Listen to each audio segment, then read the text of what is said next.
between the homes. Rescue crews had to get out and respond. A lot of people were trapped in 3 to 5 feet of water, and when it's flowing, that can be a scary and dangerous situation.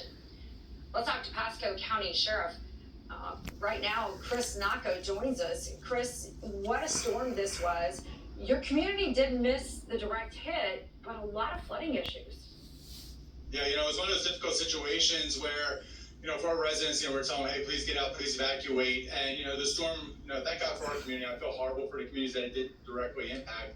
But within our community, we had some devastation, but it could have been way worse. However, what we saw out there was the flooding came in very quick, very fast.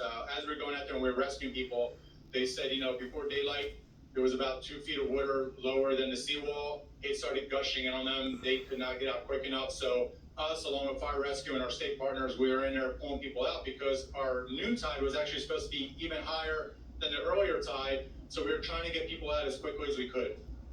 It can turn into a very terrifying situation, almost a desperation when you see water rushing in like that. There were reports of some people climbing into their attics, trying to get up as high as they could.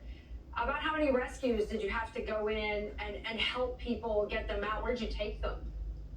Yeah, so we estimate there's well over 100, with between us, fire rescue, and even Good Samaritans going in there. So the one thing, a lot of lessons learned from this, as we communicate to citizens some of the messaging. One is turn that power off.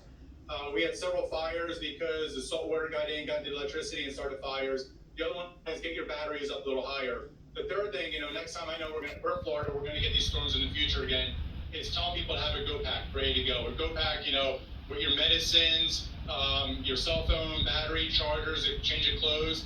Because as we were going in there, these residents, they were scared. They said, what do we get? And they're frantic. And I get it. They're in a OODA loop. They didn't realize what to do. And so we're just like, get your essentials, get your medications, let's get out of here. They were very frightened, didn't know what to do. We rescued as many dogs and cats as we probably did people.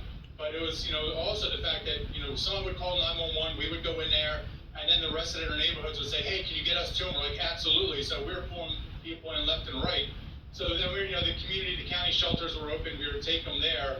But that's the other big message. Like, we're Florida. We know everybody here pretty much has a loved one out of the county or out of the state. So we always tell them, hey, as soon as you get on dry land, as soon as your cell phone's up, call your loved one, tell them where you're going, because we don't want to have to go back in to rescue more people that have already been rescued. Great advice. Thank you for the recap, and also thank you for your service. Such a really heroic efforts during the storm. Pasco County Sheriff Chris Nacco, thank you. Thank you. God bless. This storm left a mark on Florida's Big Bend with very powerful storm surge. Because there was a long duration of the onshore winds and the path of the storm also was very critical at landfall, you had results. That gave really impactful situations along some of the coastal areas of the Big Bend. You look at some of the spots that were highly impacted. Certainly Keaton Beach was one of those.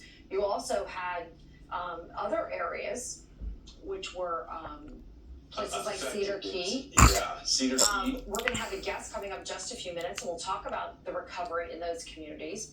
But what you're seeing right now is, wow, what a way to close out August. You look back, and we had 4 major storms hit in less than 2 weeks. Last week, we had Hurricane Hillary, brought the torrential rain, devastating floods to Baja California and the southwest U.S. Remember, Palm Springs and L.A. reporting record rainfall.